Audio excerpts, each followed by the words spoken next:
Duke marshuar qendrës së qytetit, ekipet mjekësore të stomatologjisë, nxënës, mësimdhënës dhe funksionar e shënuan ditën botërore të shëndetit oral.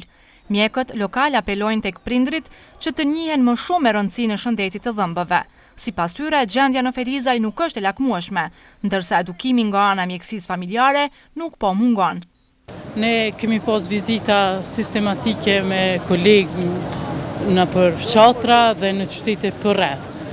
Është sensibilizu opinioni që me pasën një gjendje sa më të mirë, që mos me ardhë deri te smundja e kariesit, tu e ditë se në smundjen e kariesit në zhvillimin e saj kontribuojnë higjiena dhe shumë faktorë të tjerë, po në rend parë është higjiena. Ne nëpër shkolla jemi kanë ju kemi demonstru në mënyrë demonstrative si lahen dhëmbët edhe kemi pas përkrajën e drejtorive na kanë mirëprit shumë. Si është gjendja dhëmbëve tek fëmijët? Si ai keni pa nëpër teren? Gjendja nuk është edhe aq e mirë, po megjithatë vrehet një punë dhe një kujdes i veçantë ndaj fëmijëve sot.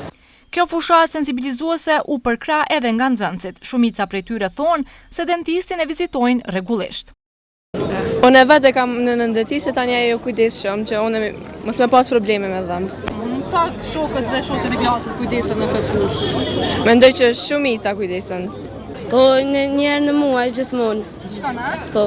Çka e bën? I kontrolloj dhëmbën, nëse kam ndonjë gjë të prishur, atëherë dentisti din çfarë të bëj, po.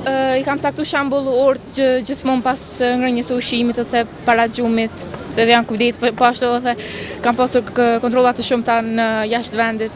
Për ditën botërore të shëndetit oral, Qendra Kryesore e Mjekësisë Familjare në Ferizaj organizoi edhe një manifestim në teatrin e qytetit. Këtu mjekët folën për sensibilizimin e opinionit mbi shëndetin oral, si dhe gjendjen aktuale në terren. E këtu nuk munguan lavdatat. U tha se mos të ishte kryetari Sfarqa, stomatologjia e Ferizajt nuk do të funksiononte kështu si sot. Falë për krahjes së kreut komunal, të kryetarit të komunës, zotëri Muharrem Sfarqa dhe drejtorit të shëndetësisë, Dore Burim Karameta, gjatë vitit 2014-2015, përveç materialit harxhues që kemi marrë, dhe asnjëherë nuk na ka munguar, kemi blerë edhe 5 karika stomatologjike me të gjitha pajisjet, përcjellse që do të thotë 5 ordinanca stomatologjike komplete.